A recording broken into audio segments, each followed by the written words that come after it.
Welcome to morning bulletin. Indiramma ఇళ్ల మంజూరులో అవినీతి సహించబోమని రాష్ట్ర రవాణా శాఖ మంత్రి పొంగులేటి శ్రీనివాసరెడ్డి స్పష్టం చేశారు. ఇల్లు ఇవ్వకుండానే నిధులు చెల్లించిన 4 అధికారులను సస్పెండ్ చేసినట్లు వెల్లడించారు. అలాగే లంచం అడిగిన ఇందిరమ్మ కమిటీ సభ్యుడిని పదవి నుంచి తొలగించారు.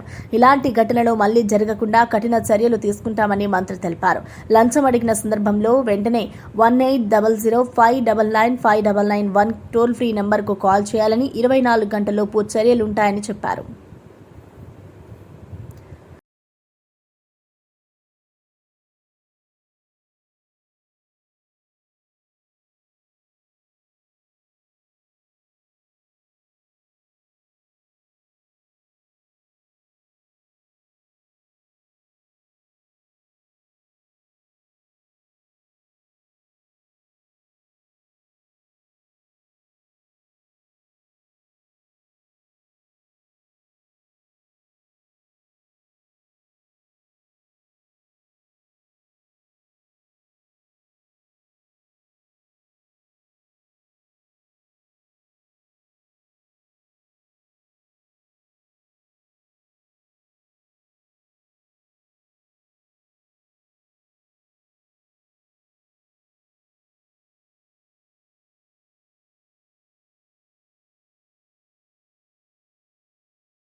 వైఎస్ఆర్ కాంగ్రెస్ పార్టీ విద్యార్థి యువజన విభాగాల ఆధ్వర్యంలో నిర్వహించిన చెలో మెడికల్ కాలేజీ కార్యక్రమాన్ని విజయవంతం చేసిన ప్రజలకు, విద్యార్థులకు, యువతకు కృతజ్ఞతలు తెలిపిన మాజీ ఆరోగ్య శాఖ మంత్రి విడుదల రజని కూటమి ప్రభుత్వంపై తీవ్ర స్థాయిలో విమర్శలు చేశారు. కేబినెట్లో హడావిడిగా ఒక జీవో తెచ్చి మెడికల్ కాలేజీల పీపీపీ కోసం టెండర్లు పిలవడం దారుణమని అన్నారు. గత వైసీపీ ప్రభుత్వంలో తీసుకున్న నిర్ణయాలు రాష్ట్ర ఖజానాపై భారమయ్యాయని విమర్శలు వినిపిస్తున్నాయి. చిత్తూరు జిల్లాలో వైసీపీ వర్గీయుల కోసం 2144 కోట్లతో ప్రీ బ్యాలెన్సింగ్ రిజర్వాయర్లు చేపట్టారని ఆరోపణలు ఉన్నాయి. నిబంధనలు ఉల్లంఘించడంతో ఎన్జీటీ సుప్రీంకోర్టుకు వెళ్లి కోర్టు పనులు నిలిపివేయించి 100 కోట్ల ఫైన్ విధించింది. అందులో 25 కోట్లు ముందుగా కట్టాలని ఆదేశించింది. దీంతో వైసీపీ చేసిన తప్పులకు ప్రస్తుత ప్రభుత్వం జరిమానా చెల్లించాల్సిన పరిస్థితి ఏర్పడింది. వాస్తవాలను తెలియజేసేందుకు అక్కడ పాల్గొని వాటిని ఈ కూటమి ప్రభుత్వం వల్లే ఈ కాలేజ్ ఆ రోజు జగనన్న హయాంలో ఎక్కడి వరకు పనులు జరిగినాయి అక్కడే ఆగిపోయాయి, ఎందుకు ఆగిపోయాయి అనేటువంటి వాస్తవాలని, రియాలిటీని, there is no graphics in this, no fabrications, ఈ రియాలిటీని, ఈ రియల్ కట్టడాలని, మేము తీసుకొచ్చినటువంటి మెడికల్ కాలేజ్ దీని డెవలప్మెంట్స్ని ప్రజలకు మరొకసారి మన వాళ్ళంతా కూడా అక్కడికి వెళ్ళి అక్కడే నిలబడి చక్కగా ఎక్స్ప్లెయిన్ చేస్తూ ప్రజలకు తెలియజేసినటువంటి పరిస్థితులు ఇప్పటిదాకా కూడా మనం చూసాం. స్టేట్ మొత్తం కూడా చాలా చక్కగా ఈ కార్యక్రమం జరిగింది. ఈ ప్రైవేటైజేషన్ అనేటువంటి ఆలోచనని కంప్లీట్గా మీరు వెనక్కి తీసుకోవాలి, ఈ జీవోని రద్దు చేయాలి, ఈ ఆలోచనని విత్డ్రా చేసుకోవాలి, ఈ ఆలోచనని వెనక్కి తీసుకోవాలి, ఇది చాలా తప్పు అని చెప్పి పెద్ద ఎత్తున ప్రజల నుంచి వస్తున్నటువంటి ఒక ఆవేదన రోజు రాష్ట్ర వ్యాప్తంగా అన్ని జిల్లాల్లో ఉన్నటువంటి కాలేజెస్ దగ్గర ప్రజలందరూ కూడా వెళ్ళి ఈ వాస్తవాల్ని మరొకసారి ప్రజలకు పూర్తి స్థాయిలో కూడా దీన్ని చెప్పేటువంటి ప్రయత్నం ఈరోజు చేశారు. మరి ఇది గ్రాండ్ సక్సెస్ అయింది. ఇక నిన్నటి నుంచి మనం చూసాం ఈ కార్యక్రమాన్ని వైఎస్ఆర్ కాంగ్రెస్ పార్టీ పిలుపునిచ్చింది. ఈ కార్యక్రమానికి పెద్ద ఎత్తున జనం తరలి వస్తున్నారు, వచ్చే అవకాశం ఉందని చెప్పి అధికార పార్టీ కూటమి ప్రభుత్వం గెస్ట్ చేస్తుంది. ఈ గెస్ట్ చేసిన దగ్గర నుంచి ఏం చేసిందంటే నిన్న నుంచి చూస్తూ ఉన్నాం, నిన్న నైట్ నుంచి ఎక్కడికక్కడ రాష్ట్రంలో అన్ని జిల్లాల్లో ఎక్కడికక్కడ ఏ జిల్లాల్లో ఏ మెడికల్ కాలేజెస్ ఉన్నాయో అక్కడ ఉన్నటువంటి ఆ యొక్క వైఎస్ఆర్ కాంగ్రెస్ పార్టీ నాయకుల మీద ఇక హౌస్ అరెస్ట్లని చెప్పేసి ప్రజల్ని రావద్దని చెప్పి వస్తే కేసులు పెడతామని కొన్ని చోట్ల నోటీసులు ఇచ్చి ఇంకొన్ని చోట్ల అసలు నోటీసులు కూడా ఇవ్వకుండా ప్రివెంటివ్ అరెస్ట్ అని చెప్పి ఏ విధంగా గృహ నిర్బంధం చేశారో, ఏ విధంగా అడ్డంకులు క్రియేట్ చేశారో, ఏ విధంగా భయప్రాంతులకు గురి చేశారో మనం చూస్తూ ఉన్నాం. ఉన్నటువంటి ప్రజలు ఏ మాత్రం కూడా భయపడకుండా ఇది నిజం, ఇది మా భవిష్యత్తు, ఇది మా ఆరోగ్య భద్రతకు సంబంధించినటువంటి అంశం, జగన్ గారు మాకు ఇచ్చినటువంటి ఈ యొక్క ఆస్తిని, జగన్ గారు మాకు తీసుకొచ్చినటువంటి ఈ యొక్క కాలేజీలని, ఈ యొక్క చక్కటి కార్పొరేట్ హాస్పిటల్స్ని మేము కోల్పోదలుచుకోలేం. ఖచ్చితంగా మేము వెళ్ళి వాస్తవాల్ని ప్రజలకు తెలియజేయాలి. మేము సీఎం చంద్రబాబు సమక్షంలో వైఎస్సార్ కాంగ్రెస్ పార్టీ ఎమ్మెల్సీలు మరి రాజశేఖర రెడ్డి, కళ్యాణ్ చక్రవర్తి, కర్రి పద్మశ్రీ టీడీపీలో చేరారు. ఈ సందర్భంగా మరి రాజశేఖర రెడ్డి మాట్లాడుతూ తాను ఇప్పటికే మార్చి 19న ఎమ్మెల్సీ పదవికి రాజీనామా సమర్పించారని తెలిపారు. అయితే తన రాజీనామాను మండలి చైర్మన్ ఇంకా ఆమోదించలేదని వెల్లడించారు. ఇటువంటి వ్యక్తిని చిలకలూరుపేట నియోజకవర్గ తెలుగుదేశం నాయకులు, కార్యకర్తల యొక్క అభిప్రాయాలు తీసుకోకుండా పార్టీయే జీవితంగా బతికినటువంటి ఆస్తులన్నీ ధ్వంసమైనా కూడా అనేకమైనటువంటి ఆర్థిక ఇబ్బందులు ఉన్నప్పటికి కూడా ఎక్కడ వెన్ను చూపించకుండా, మడిమ తిప్పకుండా, తెలుగుదేశం పార్టీ జెండాని దింపకుండా పనిచేసినటువంటి నాయకులను ఈరోజు పార్టీ అవమానించింది. అది తీవ్ర మనోవేదన కలుగుతా ఉంది. ఈరోజు మాకు 25 సంవత్సరాలు పోరాటం చేశాం ఒక మరి రాజశేఖర అనేటువంటి వ్యక్తితో. దాదాపు 2005 నుంచి 2010 వరకు ఈ నాదెండ్ల మండలం చిలకలూరుపేట నియోజకవర్గంలో కేసు లేనటువంటి నాయకుడు లేడు, కేసు లేనటువంటి కార్యకర్త లేడు, జైలుకు పంపించినటువంటి వ్యక్తే లేడు. అందరూ రేపు రాజీనామా చేయబోతున్నాం. ఇది ఎవరు చెప్పినా ఆగేది కాదు. మీరు నిర్ణయాలు కరెక్ట్ చేసుకోవాలి. మేము మా రక్తాన్ని ధారపోసి మా కుటుంబాలను వదిలేసి ఈరోజు మేము పార్టీని ఈ స్థాయిలో ఈ నియోజకవర్గంలో ఉంచగలిగాం. మాజీ ముఖ్యమంత్రి జగన్ పాలనలో 5 ఏళ్ల పాటు ఒక్క వెటర్నరీ డాక్టర్ పోస్టు కూడా భర్తీ కాలేదని సీఎం చంద్రబాబు విమర్శించారు. ఖాళీగా ఉన్న వెటర్నరీ డాక్టర్ పోస్టులని త్వరలోనే భర్తీ చేసేందుకు ప్రభుత్వం సిద్ధంగా ఉందని స్పష్టం చేశారు. పశుసంవర్ధక రంగం రైతుల ఆర్థిక అభివృద్ధి కీలకం కాబట్టి ఈ రంగానికి తగిన ప్రాధాన్యం ఇస్తామని అన్నారు. 3 balancing reservoirs in Chittoor district తీసుకొచ్చారు. ఇది 1 Mudiveedu, 2 TMC, నేతిగుంటపల్లి 1 TMC, Avulapalli 3.5 TMC. ఈ మూటి కూడా 2144 కోట్ల రూపాయలు ఎస్టిమేషన్ చేసి వీళ్ళందరూ టెండర్ కోసం వీళ్ళ మనుషుల కోసం ఇచ్చుకోవాలి కాబట్టి ఇచ్చేశారు. కన్సర్న్ మినిస్టరే వైలేట్ చేశారు. అప్పుడు ఎన్జిటి సుప్రీంకోర్టుకు పోతే వాళ్ళు వర్క్ స్టాప్ చేసి 100 కోట్ల రూపాయలు ఫైన్ వేసి 25 కోట్లు కట్టమంటే వీళ్ళు చేసిన తప్పుకి రాష్ట్ర ప్రభుత్వం 25 కోట్లు ఫైన్ కట్టింది. చేసింది తప్పు వీళ్ళు. ఆ తప్పుకి రాష్ట్ర ప్రభుత్వం ఎన్జిటికి చెప్పారు కాబట్టి కంపల్సరీ కట్టాల్సి వస్తే కట్టారు. రెండోది రాయలసీమ లిఫ్ట్ ఇరిగేషన్, ఇది కూడా ఇదే మాదిరిగా చేసి ఎన్జిటికి పోతే వర్కే నిలిపేశారు. 923 కోట్ల రూపాయలు డబ్బులు ఖర్చు పెట్టారు. ఎన్జిటి కోర్టు ఆర్డర్ చేసింది, ముందు ఎన్విరాన్మెంట్ క్లియరెన్స్ అవన్నీ తీసుకుంటే తప్ప మీకు చేయడానికి లేదని. అది కూడా వేస్ట్. ఆ ప్రాజెక్ట్ అంతా నిలిచిపోయే పరిస్థితి వచ్చింది. నేను ముందే చెప్పాను, 6300 క్యూసెక్స్ కోసం 6182 కోట్ల రూపాయలు అందరినీ ఒక శాంక్షన్ చేసి ₹1 ఖర్చు పెట్టలేదు. ప్రకాశం ఇక్కడే మొత్తం 2000 ఇందిరమ్మ రాజ్యం పేరుతో ఇళ్ల నిర్మాణం జరుగుతోందని చెప్పినా వాస్తవానికి ఇల్లు కూలగొట్టడమే జరుగుతోందని బీఆర్ఎస్ వర్కింగ్ ప్రెసిడెంట్ కేటీఆర్ విమర్శించారు. 24 నెలల్లో ఒక్క ఇల్లు కూడా కట్టలేదని, కానీ వేలాది ఇల్లు మాత్రం కూలగొట్టారని సీఎం రేవంత్ రెడ్డిపై ఆరోపించారు. 4 నెలల్లో హైదరాబాద్ లో ఏం చేసినవా అంటే గరీబుల మీద వడుడు, ఇల్లు కూలగొట్టుడు, వాళ్ళకు కాగితాలున్నా కాగజాదున్నా మొత్తం తీసి అవతల వారేసి, పిల్లలు బ్యాగులు తీసుకునే టైం ఇస్తలేరు, వాటర్ బాటిల్ తీసుకునే టైం ఇస్తలేరు పిల్లలకు, స్కూల్ పిల్లలకు తీసుకోకుండా కూలగొట్టిపోతున్నారు ఇవాళ తప్ప. 24 నెలల ఒక్క కొత్త ఇటుక పెట్టిండా రేవంత్ రెడ్డి? ఎక్కడైనా హైదరాబాద్ లో ఇల్లు కట్టిండా? ఒక్క ఇల్లు కాదు, ఒక ఇటుక పెట్టిండా ఎక్కడైనా? కానీ ఇటుకలు కూలగొట్టినే మాత్రం వచ్చాడు. 1 కాదు 2 కాదు. ఇక మీ కుకట్పల్లి ఎమ్మెల్యే సాబ్ ఇక్కడనే ఉన్నాడు. కుకట్పల్లిలో నాకు ఫోన్ చేసిండు కృష్ణన్న, అన్న మా దగ్గర బుచ్చమ్మ అని ఒక ఆమె చచ్చిపోయింది, ఉరిపోసుకొని అన్నాడు. ఏమైంది అంటే హైదరాబాద్ వచ్చి ఆమె ఇంటి మీద స్టిక్కర్ వేసిరు, నీళ్లు కూడా కొడతామని నోటీస్ వేసే వరకు హైదరాబాద్ తిని వాళ్ళ బిడ్డ ఇంటికి కూడా ఏడ్చిందంట. రాత్రి అంతా ఏడ్చింది. ఆయనతో రాత్రి ఉరి పోసుకొని వాళ్ళ బిడ్డ ఇంటినే చచ్చిపోతే నేను కూడా పోయొచ్చి కలిసి ఆ బిడ్డకు వాళ్ళకి ధైర్యం చెప్పొచ్చిన. అంటే ఇందిరమ్మ ఇల్లు, ఇందిరమ్మ రాజ్యం అంటే గిదేనా?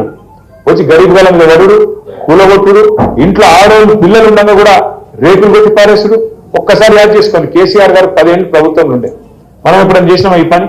కూలగొట్టే పని ఏం చేసిండు కేసీఆర్? మీదకెళ్ళి ఏం చేసిండంటే 1,00,000 మందికి తెలుసో తెలియకనో గవర్నమెంట్ జాగాల వెళ్ళని ఇల్లు కట్టుకుంటే 1,00,000 మందికి హైదరాబాద్ లో పట్టాలు ఇచ్చిన నాయకుడు కేసీఆర్. జీవో నెంబర్ 58 అదొకటే కాదు, 1,00,000 డబుల్ బెడ్రూమ్ ఇల్లు కట్టిండు కేసీఆర్. ఇలా కొల్లూరు పోయినా మీరు చుట్టుపక్కల ఎటు పోయినా మీ గల్లవర్తే మీ చిత్తారంగ బస్తీలో కానీ ఇంకొకటి కానీ కుక్కపల్లిలో కూడా ఇల్లు ఏడ జాగ్రత్త అక్కడ కట్టినాం. జాగ్రత్త లేకపోతే హైదరాబాద్ బయట పోయి ఆడ కూడా కట్టినాం. 1,00,000 డబుల్ బెడ్రూమ్ ఇల్లు హైదరాబాద్ లో కోసం కట్టినాం. ఒక్కొక్క కాన్స్టిట్యూన్సీకి 3,000 4,000 ఇల్లు హైదరాబాద్ లో ఇచ్చిన ఘనత. కృష్ణా జిల్లాల కేటాయింపులో తెలంగాణకు అన్యాయం జరిగిన చరిత్రను గుర్తు చేస్తూ BRS party general secretary Soma Bharat Kumar Congress పై తీవ్ర విమర్శలు చేశారు. ఉమ్మడి ఆంధ్రప్రదేశ్ కాంగ్రెస్ ప్రభుత్వం కుదిర్చిన ఒప్పందంతో 299 టీఎంసీలు తెలంగాణకు 511 టీఎంసీలు ఆంధ్రప్రదేశ్కు కేటాయించబడ్డాయని పేర్కొన్నారు. ఆ కాలంలో కేంద్రంలో కూడా కాంగ్రెస్ ప్రభుత్వమే ఉన్నదని గుర్తు చేశారు. అయితే ఆ ఒప్పందం కారణంగా ఉమ్మడి రాష్ట్రంలో తెలంగాణకు 100 టీఎంసీలకు మించి నీరు అందలేదని వివరించారు. తరతరాలుగా కాంగ్రెస్ తెలంగాణకు అన్యాయం చేస్తూ వచ్చిందని ఆరోపించారు. తెలంగాణకి కృష్ణా జలాలు రాలేదు.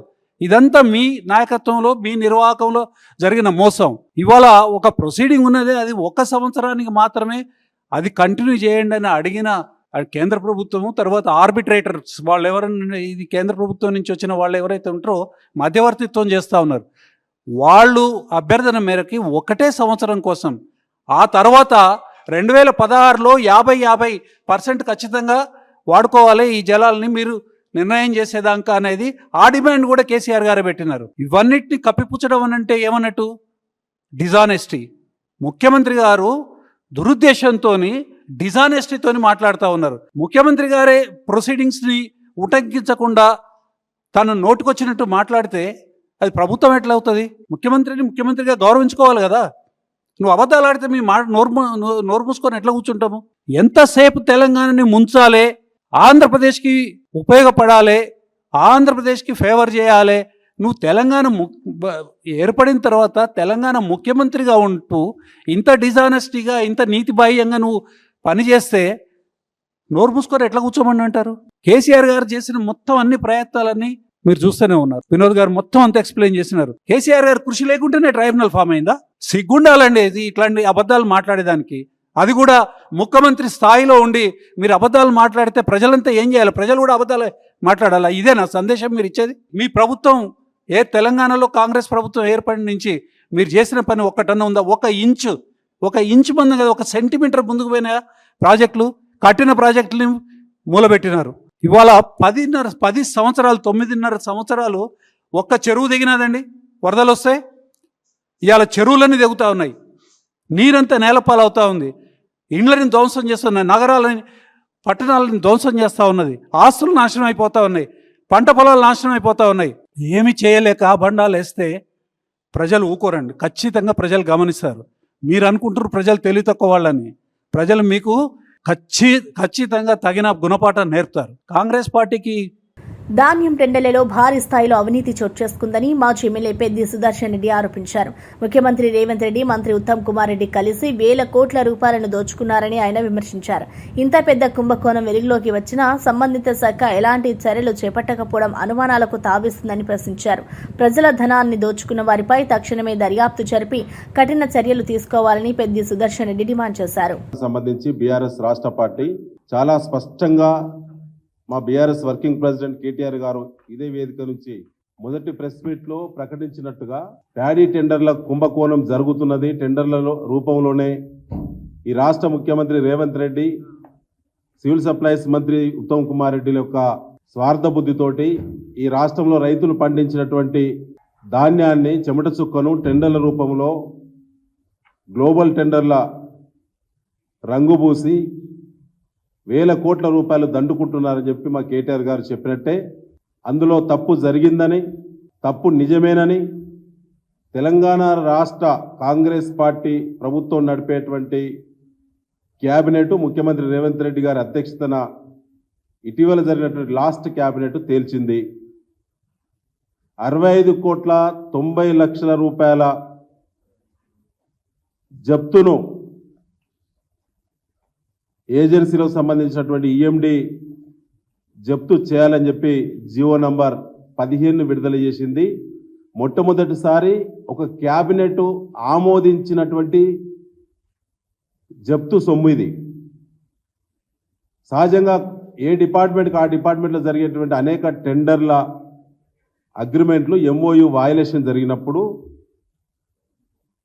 బిడ్డర్స్ పైన, టెండర్దారుల పైన ఆ డిపార్ట్మెంట్ హెచ్ఓడీస్ నిర్ణయం చేయడం అనేది సహజం. కానీ వాళ్ళ ధాన్యం టెండర్ల కుంభకోణానికి సంబంధించి ఎవరైతే బిడ్డర్స్ ఉన్నారో వారిపైన డిపార్ట్మెంటే చర్య ఎందుకు చేపట్టలేదు? డిపార్ట్మెంట్ చెందినటువంటి మంత్రి ఉత్తమ్ కుమార్ రెడ్డి గారు, కమిషనర్ డిఎస్ చౌహాన్ గారు, ఆయన ఐపీఎస్ అధికారి, సీనియర్ అధికారి, మీరు ఎందుకు చర్యలు చేపట్టకుండా ఆ ఫైలు కేబినెట్కు ఎందుకు వెళ్ళిందో సమాధానం చెప్పాలి. ఒక కేబినెట్ ధాన్యం టెండర్ల సమస్య పైన కేబినెట్ చర్చించి ఆ టెండర్దారులు చేసేటువంటి అనేక చట్ట వ్యతిరేక లేదా అగ్రిమెంటును ఉల్లంఘించినటువంటి కారణాలకు గాను 65,90,00,000 రూపాయలు జప్తు చేయాలని కేబినెట్ తీర్మానించాల్సినటువంటి అవసరము ఏమొచ్చిందో ముఖ్యమంత్రి రేవంత్ రెడ్డి, ఉత్తమ్ కుమార్ రెడ్డిలు సమాధానం చెప్పాలి ఈ రాష్ట్ర ప్రజలకు అని చెప్పి బీఆర్ఎస్ డిమాండ్ చేస్తా ఉన్నది. అందులో దొంగతనము. రాష్ట్ర ప్రభుత్వం మైనారిటీల అభివృద్ధి కోసం 2 కొత్త పథకాలను ప్రారంభించింది. సచివాలయంలో మైనారిటీ, ఎస్సీ, ఎస్టీ సంక్షేమ శాఖ మంత్రి అడ్లూరి లక్ష్మణ్ ప్రారంభించిన ఈ పథకాలు ఇందిరమ్మ మైనారిటీ మహిళా యోజన మరియు రేవంతన్న కా సహారా మిస్కిన్ కేలియే పేర్లతో ప్రవేశపెట్టబడ్డాయి.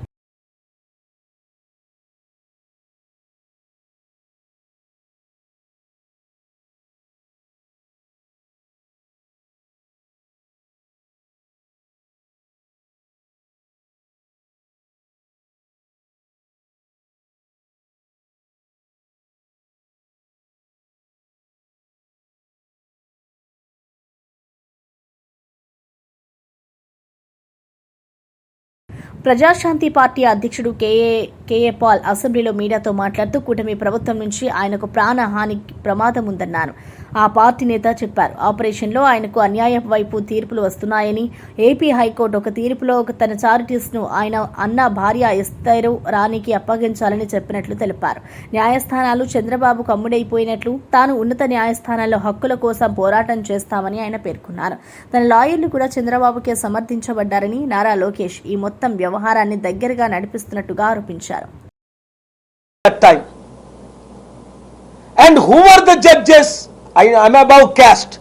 The first RDO was Venkateswarlu, Visakhapatnam RDO, Kamma, saying Dr. Paul has nothing to do with these properties and given it to Esther Rani and sons. What? Then we went to Honorable High Court. T. Rajani, we found out she belonged to Kamma caste. And Supreme Court, Mr. L. Nageswara, I found out he belonged to Kamma caste. What is going on? My question number 1 is, why the same things not repeated when Jagan Mohan Reddy was the Chief Minister? We found out that Mr. Chandrababu Naidu's son Lokesh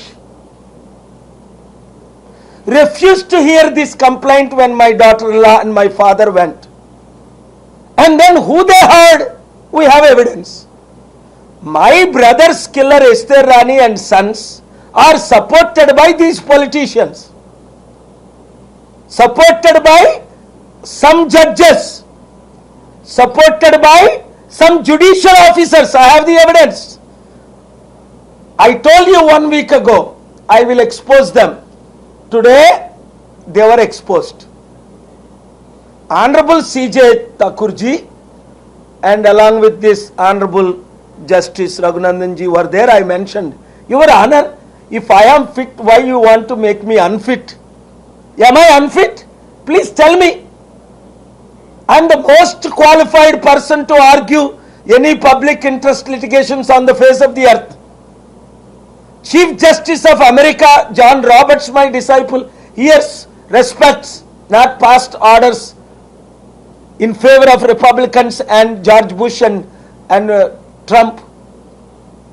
How in this country, some judicial, I have utmost respect for the Supreme Court of India, Chief Justice Gavaiji, Vikram Nathji bench, Suryakantji bench and many, many others, Akaiji bench. I appeared before so many. But what is happening only in Andhra Pradesh High Court. Same thing happened between 2014 and 19. We investigated. One mediator came and told me that my lawyer is asking 200-300 crore to settle down with their lawyer and their judiciary. I don't want to name all of them yet, because I have written a letter to Honorable Chief Justice in final corrections. I am meeting the President of India, Law Minister of India, Chief Justice of India, and I will expose this nationally, globally. How come my brother's killer, his wife Esther Rani, and sons have nothing to do with the society? They have never been the members. But Sujata ji today heard their side lawyer again after the same matter being dismissed 6 times. Supreme Court of India, AP High Court, Telangana High Court, Visakhapatnam District Court, Visakhapatnam 4th Additional Court, Visakhapatnam Revenue Divisional Officer. How come 7th time you are entertaining the same matter, which is illegal, unethical, immoral? For 2nd time, such petition filed 4 months ago in Telangana High Court. Thank God for Telangana High Court. Justice Nagesh fined 1 crore rupees. So I am asking the Honorable Chief Justice of Andhra Pradesh, please hear my writ petition. Today I filed. Set aside the orders of Tilhari ji, or I am going to the Supreme Court. ఆంధ్రప్రదేశ్లో ఉల్లి రైతులకు పెద్ద ఊరట కలిగించే నిర్ణయం తీసుకుంది రాష్ట్ర ప్రభుత్వం. ప్రకృతి వైపరీత్యాలు సంభవించినప్పుడు కేంద్రం విపత్తు నిర్వహణ నిధుల కింద హెక్టార్కు 17,500 మాత్రమే అందిస్తుందని వ్యవసాయ శాఖ మంత్రి అచ్చెన్నాయుడు తెలిపారు. కానీ రాష్ట్ర ప్రభుత్వం రైతుల పక్షాన నిలిచి ఉల్లి పండించే ప్రతి రైతుకు హెక్టార్కు 50,000 నష్టపరిహారం అందించాలని నిర్ణయించిందని ప్రకటించారు. ఆ రోజు ముఖ్యమంత్రి చంద్రబాబు నాయుడు ఊహించని నిర్ణయం తీసుకున్నారని, రైతుల పక్షాన చారిత్రాత్మకంగా నిలిచే ఈ చర్యకు తన తరఫున హృదయపూర్వక అభినందనలు తెలియజేస్తున్నారని మంత్రి అచ్చెన్నాయుడు పేర్కొన్నారు. మాటలు చెప్పడమే తప్ప ప్రభుత్వం నుంచి ఆదుకున్నటువంటి సందర్భాలు లేవు. ముఖ్యమంత్రి గారు బాధలున్నా, ఆర్థికంగా సమస్యలున్నా నేను ఊహించినటువంటి నిర్ణయం తీసుకున్నారు. ఇప్పటి వరకు ప్రకృతి విపత్తు వస్తే డిజాస్టర్ మేనేజ్మెంట్ కింద కేంద్ర ప్రభుత్వం ఉల్లి పంటకి 1 హెక్టార్కి 17,500 రూపాయలు ఇస్తుంది. కానీ మన ముఖ్యమంత్రి గారు ఎవరైతే ఉల్లి పండించారో పండించినటువంటి ప్రతి రైతుకి హెక్టార్కి 50,000 రూపాయలు ఇవ్వాలని చెప్పి ప్రభుత్వం నిర్ణయం చేసింది. ఇది నభూతో నభవిష్యత్ ఎవ్వరూ ఊహించని విధంగా, ఊహకందని విధంగా ఈరోజు ముఖ్యమంత్రి చంద్రబాబు నాయుడు గారు నిర్ణయం తీసుకున్నారు. ఆయనకి వ్యవసాయ శాఖ మంత్రిగా హృదయపూర్వకంగా నేను అభినందిస్తున్నాను. సీఎం చంద్రబాబు సమక్షంలో వైఎస్సార్ కాంగ్రెస్ పార్టీ ఎమ్మెల్సీలు మరి రాజశేఖర రెడ్డి, కళ్యాణ్ చక్రవర్తి, కర్రి పద్మశ్రీ టీడీపీలో చేరారు. ఈ సందర్భంగా మరి రాజశేఖర రెడ్డి మాట్లాడుతూ తాను ఇప్పటికే మార్చి 19న ఎమ్మెల్సీ పదవికి రాజీనామా సమర్పించాలని తెలిపారు. అయితే తన రాజీనామాను మండలి చైర్మన్ ఇంకా ఆమోదించలేదని వెల్లడించారు. ఆశిస్తూ మాకు ఎందుకంటే అవకాశం ఇచ్చినా కూడా ముందు 1 ఇయర్లో కూడా అసలు మీరు ప్రింట్ అండ్ ఎలక్ట్రానిక్ మీడియా వారు చూసి ఉంటారు. నేను 1 ఇయర్ కూడా ఈరోజు మీడియా ముందుకు రావడం జరగలేదు, ఎందుకంటే నాకు అవకాశం కల్పించలేదు. అలాగే కమ్యూనిటీ పరంగా ఫిషర్మ్యాన్ కమ్యూనిటీ నుంచి ఇచ్చినా కూడా వాళ్ళకి ఏ రకంగా సర్వీస్ కూడా నాకు చేసే అవకాశం కూడా ఇవ్వలేదు. సో గౌరవ ముఖ్యమంత్రి గారు ఆయన్ని ఇన్స్పైర్ అయ్యి, ఆయన ఒక ఆలోచనలు ఇన్స్పైర్ అయ్యి, అలాగే స్టేట్కి నారా చంద్రబాబు నాయుడు గారు లాంటి ముఖ్యమంత్రి చాలా అవసరం. సో ఆయన ఎంత కృషి చేస్తున్నారు అంటే మనం దాన్ని మెజర్ చేయలేము, ఇంత చేశారు ఎక్కువ ఇలాగని. సో మేమందరూ కూడా ఏంటంటే మేమందరూ కూడా కలిసి రాష్ట్ర అభివృద్ధి కోసం పనిచేయాలని చెప్పేసి, అలాగే మన ముఖ్యమంత్రి గారు అడుగుజాడల్లో నడవాలని చెప్పేసి పార్టీలో చేరాము. అలాగే డెఫినెట్లీ మేమందరూ కూడా పార్టీకి మంచి పేరు తీసుకొస్తాం. అలాగే వీఆర్ సర్వీస్ డెడికేటెడ్. కొన్ని అనివార్య కారణాల వల్ల మేము పార్టీ మారినా తిరిగి ఈరోజు మా సొంత గుడికి రావడం చాలా సంతోషంగా ఉంది. ముఖ్యంగా మన గౌరవ ఎమ్మెల్సీ గారు చెప్పినట్టు నేను రాజీనామా చేసి నా పార్టీ సభ్యత్వానికి మరియు ఎమ్మెల్సీ పదవికి ఇంచుమించు ఈ రోజుతో 13 నెలలు అయింది. మా హక్కుల్ని హరించి మా శాసన మండలిలో చైర్మన్ గారు మా రాజీనామాల్ని ఆమోదించక మమ్మల్ని అటు ఇటు కాకుండా ఇరకాటంలో పెట్టి చాలా ఇబ్బందులకు గురి చేశారు. ఈరోజు బేషరతుగా మేము ఒక డెసిషన్ మీద నిల్చున్నప్పుడు మా యొక్క డెసిషన్కి గౌరవం లేకుండా మమ్మల్ని చాలా ఇబ్బంది పెట్టడం జరిగింది.